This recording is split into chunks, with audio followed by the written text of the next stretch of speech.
Hello, epic viewers from around the multiverse. Prepare to bask in unprecedented glory, because today, another riveting, captivating, stellar unboxing video is about to transpire. What items will I be unboxing? What items will I be opening? Without further ado, without further delay, without further procrastination, allow me to elicit the box. What items are encompassed inside this bulky, hefty, tangible box? Let's find out. So, ample time ago, during the time of antiquity, I bought 3 DC Multiverse action figures. What did I pay for these figurines, you may ask? Well, I paid a grand total of $8 for these 3 DC Multiverse figures. Fortunately, to my relief, they're entangled in bubble wrap. They're engulfed in bubble wrap. One of them just fell out of the bubble wrap. I shouldn't have tried to maneuver them all out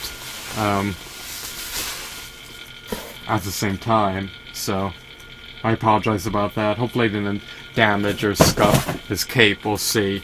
Now this figurine, I believe, is Superman Doomed. It looks like a fusion between Superman and Doomsday. He has a menacing, intimidating, cunning, conniving, demonic, sadistic appearance. He looks like he's poised for battle and ready to ravage his adversaries and beat them to bloody pulp. I love his cape. It's quite flimsy. It's comprised of rubber.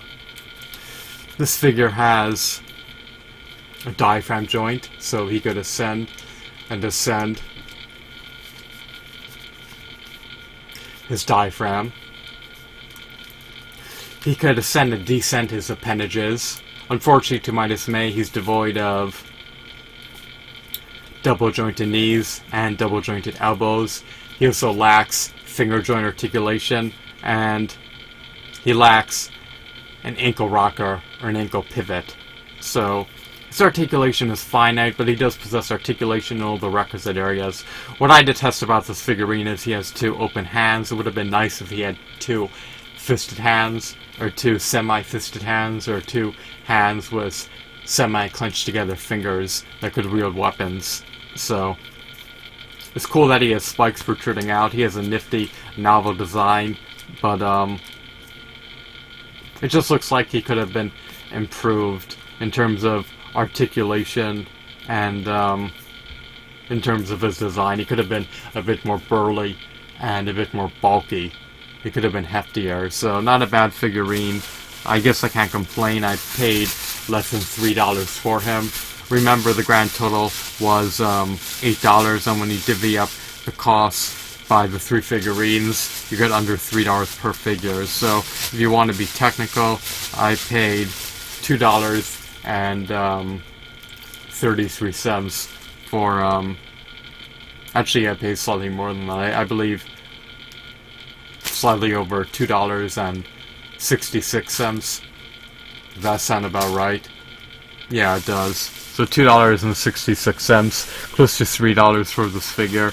I believe these retailed for 20 plus tax. So next we have the Lex Luthor figurine in the prison jumpsuit. I love his sculpt. I don't fancy his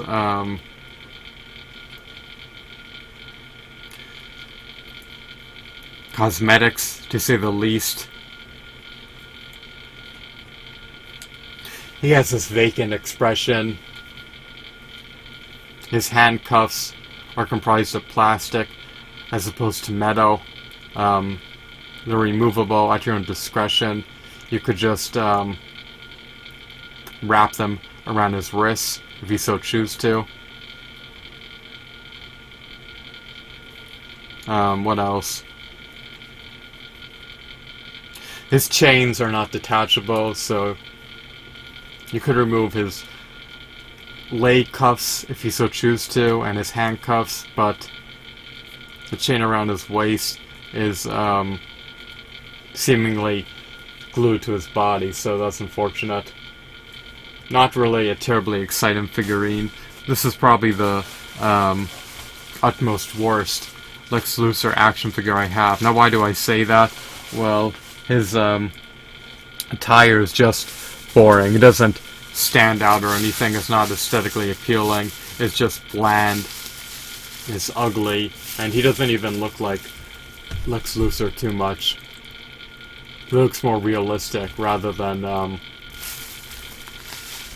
comic book-esque.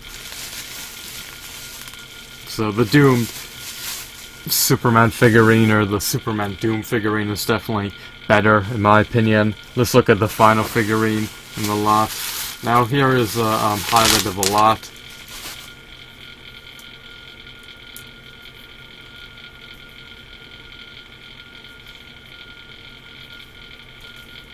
Here is a quintessential figurine within the lot.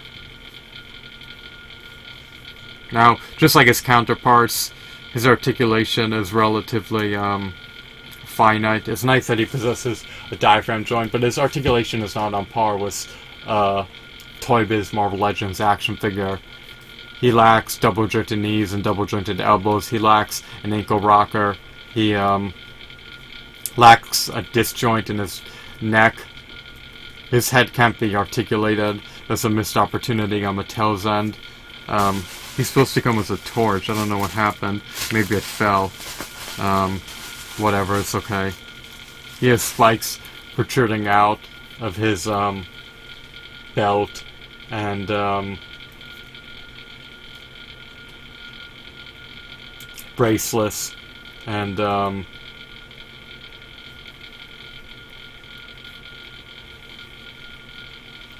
ankle bracelets. So that's a nice little novelty. He's bare. He's lacking a shirt or a vest or any type of wardrobe, and he's even lacking shoes. I like his visor. I love the crimson red color scheme going on. Looks a bit like Cyclops' visor.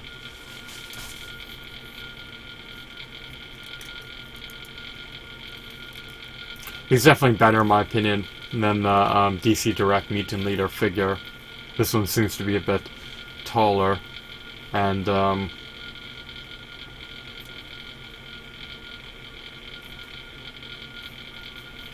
he's a good army builder character, so not a bad lot. For $266 per figure, I can't complain. Someone was likely unfortunate enough to pay $60 plus tax for these figures, and he must have sold them at a net loss. So even with the shipping, it was $266 per figure. So I guess you could say I'm one elated, one jovial, one satisfied, one gleeful, one happy customer. Because at the end of the day, when I look back, I have 3 figures in near mint condition, in which I paid under $3 for per figure. So I'm not complaining. But if you don't have these figures, then you can always get them on eBay. If you don't buy them, you're not really missing out on much. I recommend buying the DC Universe Classics action figures if you want to buy DC figures. I don't really recommend buying any of the new figures. And if you want to get into Marvel Legends, don't buy the Hasbro ones, buy the Toy Biz ones.